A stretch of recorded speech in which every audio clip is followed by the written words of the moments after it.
இன்னைக்கு பார்க்க போற ரெசிபி என்னன்னா தக்காளி சாதம். ஃபர்ஸ்ட் அதுக்கு தேவையான பொருட்கள் பார்த்தலாம். ஒரு பெரிய வெங்காயம் எடுத்து ஸ்லைஸ் பண்ணி வச்சிருக்கேன். ஒரு பெரிய வெங்காயத்துக்கு 3 தக்காளி எடுத்து கட் பண்ணி வச்சிருக்கேன். 3 தக்காளி போதும். மல்லி இலை கொஞ்சம், நெய், எண்ணெய் எடுத்துக்கலாம், உப்பு, 1 டீஸ்பூன் மிளகாய்த்தூள், நீங்க காரத்துக்கு ஏற்ப கூட்டவோ குறைக்கவோ செஞ்சுக்கோங்க, மஞ்சத்தூள், இஞ்சி பூண்டு பேஸ்ட் வந்து 1 டீஸ்பூன், 3 பச்சை மிளகாய், கொஞ்சம் கருவேப்பிலை, 1 டீஸ்பூன் கரம் மசாலா, கொஞ்சம் சோம்பு. இப்போ வந்து எப்படி செய்யலாம்னு பார்க்கலாம். எண்ணெய் சேர்த்துக்கலாம். எண்ணெய் 2 டீஸ்பூன் சேர்த்துக்கோங்க. எண்ணெய் சூடாயிருச்சு. இப்போ சோம்பு சேர்த்துடலாம்.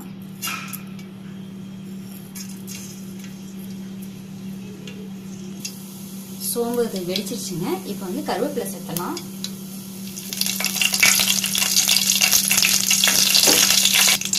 பச்சை மிளகாய் சேர்த்தலாம். வெங்காயம் சேர்த்தலாம்.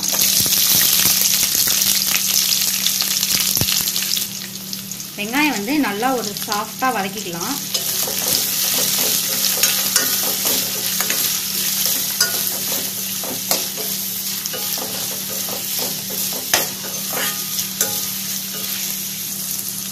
உப்பு சேர்த்தலாம்.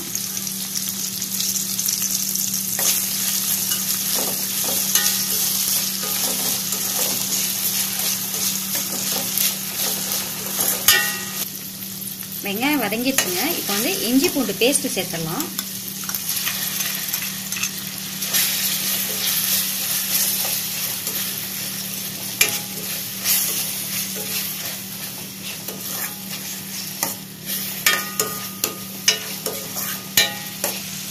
மஞ்சத்தூள் சேர்த்துடலாம்.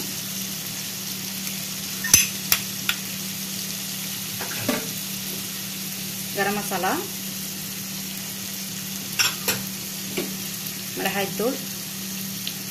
இது 1 நிமிஷம் இருக்கட்டும்.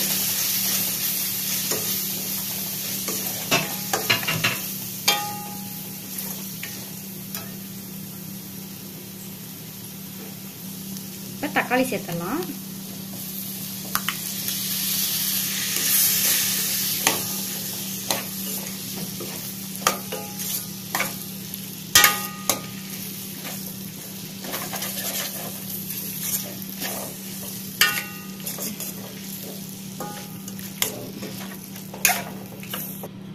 இப்போ இதை மூடி போட்டு ஒரு 10 நிமிஷம் வேக விடலாம். அந்த 10 நிமிஷத்துக்கு அப்புறம் நம்ம பார்க்கலாம்.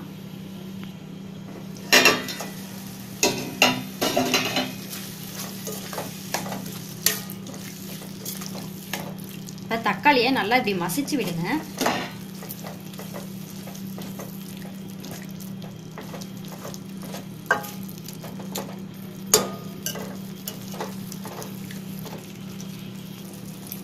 நல்லா மசிச்சு விட்டாச்சுங்க. இப்போ இதை மறுபடியும் மூடி போட்டு எண்ணெய் வந்து பிரிஞ்சு மேலே வர்ற அளவுக்கு வதக்கி எடுத்துடலாம்.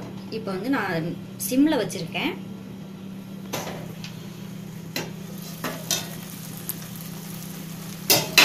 எண்ணெய்லாம் பிரிஞ்சு நல்லா அழகா மேலே வந்திருக்கு. இப்போ வந்து நான் கடைசியா மல்லி இலை சேர்த்துடலாம். ஆஃப் பண்ணிடலாம்.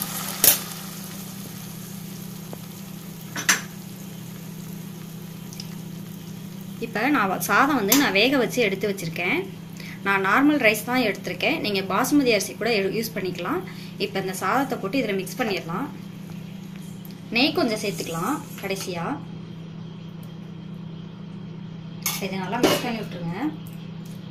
இப்போ நான் சாதத்தை இதில் போட்டு நல்லா மிக்ஸ் பண்ணுறேன். தக்காளி சாதம் ரெடி ஆயிடுச்சுங்க. இது குழந்தைங்களுக்கு நீங்கள் ஸ்கூலுக்குலாம் அந்த மாதிரி செஞ்சு கொடுத்துடலாம். இந்த வீடியோ பிடிச்சிருந்துச்சுன்னா சேனலை சப்ஸ்கிரைப் பண்ணுங்கள். தேங்க்யூ.